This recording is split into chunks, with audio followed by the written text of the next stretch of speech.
नुसत्या माझ्या डायलॉगले घाबरला आणि एवढ्या डायलॉगीवर घाबरला. याला माझ्या नाटकातले डायलॉग अजून सांगितलंच नाही. एकदा आमच्या गावी महाभारत नाटक काढला आणि त्याच्यामध्ये मला दुर्योधनाची भूमिका दिला.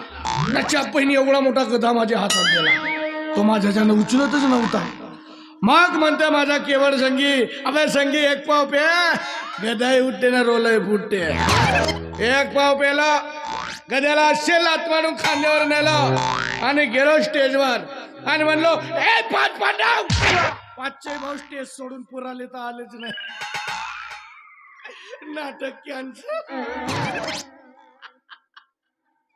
दुसऱ्या वर्षी रामायण नाटक काढला. पुढला मला ते रावणाची भूमिका दिला. एवढा मोठा खडक माझ्या हातात दिला.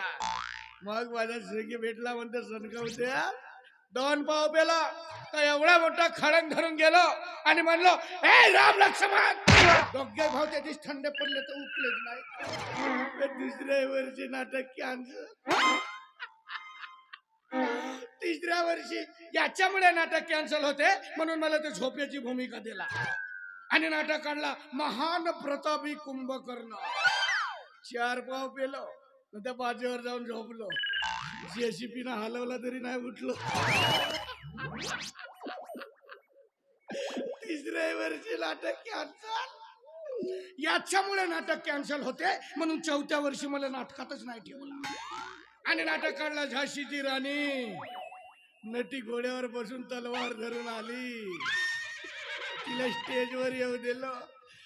पण जे घोड्याला बिडी नाचवलं, जे घोडा पराला नटी पडाली ना घोडाही पड. 4थ्या वर्षी नाटक कॅन्सल. मी नाटकात राहीन तरी नाटक कॅन्सल आणि मी नाटकात नाही राहीन तरी नाटक कॅन्सल.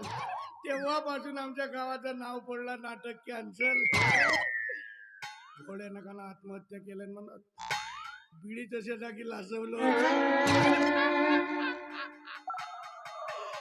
आता झोपतो मी. बहुत बोललो.